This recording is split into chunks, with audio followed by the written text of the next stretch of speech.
A Minnesota prosecutor said that he needs more time to decide whether to charge a police officer who fatally shot an Australian after she called 911 for help. Minneapolis Officer Mohamed Noor shot 40-year-old life coach Justine Diamond on July 15, just minutes after she called 911 to report a possible UAL assault in the alley behind her home. Her death drew international attention, cost Minneapolis then police chief her job, and forced major revisions to the police department's policy on body cameras. Hennepin County Attorney Mike Freeman had promised a decision by year's end. But on Thursday, he said his office was getting more information and evidence, and additional investigation must be completed. The investigation and review of the case will not be rushed, he said in a statement. Freeman set no new timetable for a charging decision.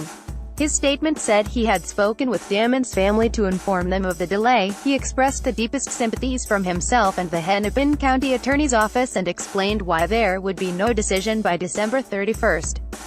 He also informed them that there is no timetable for when the decision will be made, his office said in a statement.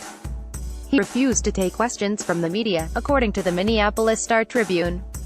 The announcement came 2 weeks after Freeman was captured on video at a holiday reception saying investigators hadn't brought him enough evidence to warrant charging the officer. Noor has not spoken publicly about the case. The officer also declined to speak with state investigators. Noor's police partner, Matthew Harity, told investigators he was startled by a loud noise right before Diamond approached the driver's side window of their police SUV.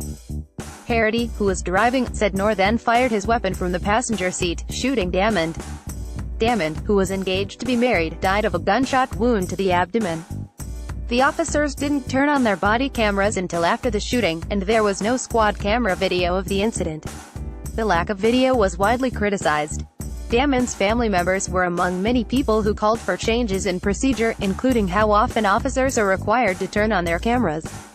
The shooting also prompted questions about the training of Noor, a 2-year veteran and a Somali American, whose arrival on the police force had been celebrated by city leaders in Minnesota's large Somali community. Noor, 32, had trained in business and economics and worked in property management before becoming a police officer. Then Police Chief Janie Harteau defended Noor's training. She said he was suited to be on the street, even as she criticized the shooting itself. But Harteau, who was on vacation when the shooting happened and didn't make her first public appearance until several days after the shooting, was forced out soon after by Mayor Betsy Hodges, who said she had lost confidence in the chief. Harteau's replacement, Madari Arredondo, quickly announced a policy change requiring officers to turn on their body cameras in responding to any call or traffic stop. The police shooting was the third high-profile one from Minnesota in recent years in which a prosecutor made a charging decision rather than relying on a grand jury, a process criticized for secrecy and for the rarity of officers being charged. It's the second time that Freeman has weighed a high-profile police shooting without a grand jury.